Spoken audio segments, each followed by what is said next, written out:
আজকে আমরা কথা বলার চেষ্টা করব যুক্তরাষ্ট্র কেন আইসিসিকে ধ্বংস করতে চায়।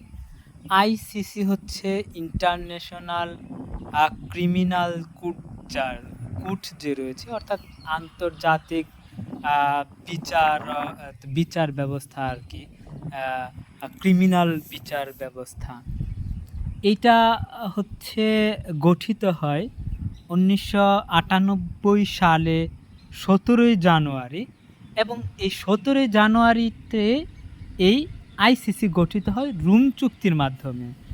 তখন থেকে কিন্তু যুক্তরাষ্ট্র কিন্তু ছিল না, এর যে সদস্য ছিল না। এই জন্যই, কারণ যাতে এইখানে মার্কিন কর্মকর্তারা, মার্কিন সেনাবাহিনী, মার্কিন রাজনীতিবিদ, মার্কিন যে আরও জেনারেল রয়েছে, তারা যেন আন্তর্জাতিক আইনের বাইরে থাকে।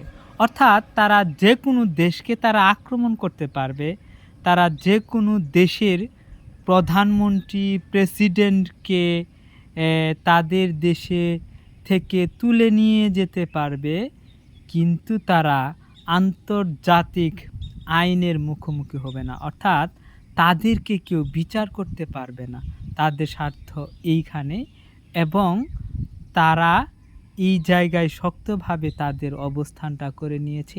এই জন্যই কিন্তু এই যুক্তরাষ্ট্র আইসিসির সদস্যপদ গ্রহণ করে নাই, এবং ভবিষ্যতে করবে কিনা তা জানে, কিন্তু বর্তমান এই আইসিসিকে ধ্বংস করতে চায় তারা। এবং এটা কেন আমরা একটু ব্যাখ্যা করব।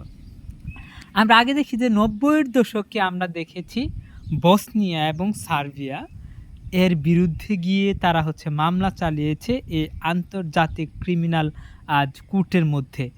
অন দ্য আদার হ্যান্ড, যখন এই মামলাটা, একই সিস্টেমের মামলাটা যখন ইসরায়েলের বিরুদ্ধে চলে গেছে, তখন এই জায়গায় তারা এই আইসিসিকে ধ্বংস করতে চায়। অর্থাৎ তাদের স্বার্থে তারা সবসময় এই আইসিসিকে ব্যবহার করে বা করছে। যখন তাদের পক্ষে যাবে তখন এটাকে ব্যবহার করবে, আর যখন তাদের বিপক্ষে চলে যাবে তখন এটাকে ধ্বংস করতে চায়। যাই হোক, এই যে একই মামলা, যেমন ২০১৪-১৫ সালের দিকে ইউক্রেন কিন্তু আইসিসিতে মামলা করে যে ইউক্রেনের যে ভূখণ্ড থেকে তাদের শিশুদেরকে অপহরণ করে নিয়ে রাশিয়াতে নেওয়া হয়, এই জন্য মামলা দায়ের করে আইসিসিতে।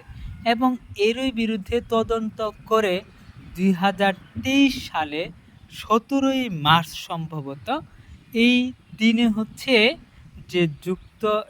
দিনে আইসিসি রাশিয়ার প্রেসিডেন্ট ভ্লাদিমির পুতিনের বিরুদ্ধে গ্রেফতারি পরোয়ানা জারি করে। ওকে, এই জায়গাতে কিন্তু যুক্তরাষ্ট্র কি দিয়েছে? সমর্থন দিয়েছে এবং বলছে হ্যাঁ, গুড, এটা ভালো ডিসিশন।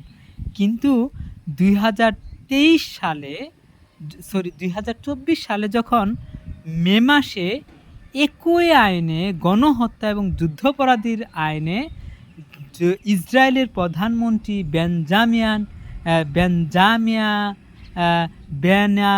নেতানিয়াহুর বিরুদ্ধে যখন, এবং ওই দেশের পররাষ্ট্রমন্ত্রীর বিরুদ্ধে যখন আইসিসি গ্রেফতারি পরোয়ানা জারি করলো, তখন তারা বললে এটা ঠিক হয়নি এবং এই আন্তর্জাতিক ক্রিমিনাল কোর্টকে আমরা ধ্বংস করব। এই হচ্ছে তাদের অবস্থা। অথচ তারা কিন্তু যখন এই কোর্টই যখন যুদ্ধাপরাধী বিচারের নামে যখন রাশিয়ার প্রেসিডেন্ট ভ্লাদিমির পুতিনকে গ্রেফতারি পরোয়ানা জারি করলো, তখন তারা এটাকে গুড বলল, ভালো বলল। কিন্তু যখনই ইসরায়েলের বিরুদ্ধে এটা গেল, তখন এটা তাদের শত্রু হয়ে দাঁড়ালো। যাই হোক, এই যে এগুলা আন্তর্জাতিকভাবে স্বীকৃত। যুক্তরাষ্ট্র কিন্তু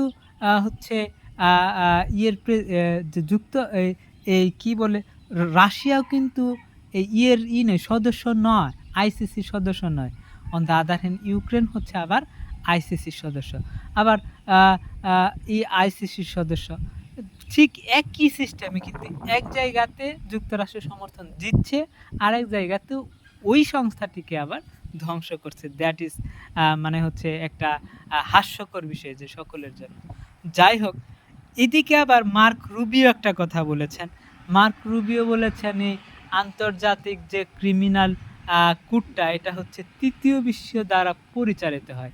কিন্তু ভাই এই জায়গায় ১২৫টি সদস্য দেশ রয়েছে, যার বেশিরভাগই হচ্ছে ইউরোপের যে দেশগুলো রয়েছে, এই ইউরোপের দেশগুলো দ্বারা পরিচালিত। সুতরাং এটা তৃতীয় বিশ্ব দ্বারা হচ্ছে কেমনে পরিচালিত হয়? যাই হোক, এইখানে নিজেদের স্বার্থ নিয়েই তারা কাজ করে এবং এই জায়গায় যখন তাদের স্বার্থের আহ, যখন তাদের স্বার্থের পক্ষে থাকে তখন তারা সেটাকে সমর্থন জানায়। অন দ্য আদার হ্যান্ড, যখন তাদের বিরুদ্ধে চলে যাবে বা তাদের স্বার্থের বিরুদ্ধে চলে যাবে, এটাকে তারা ধ্বংস করতে চায়। ঠিক আছে, ধন্যবাদ। আসসালামু আলাইকুম।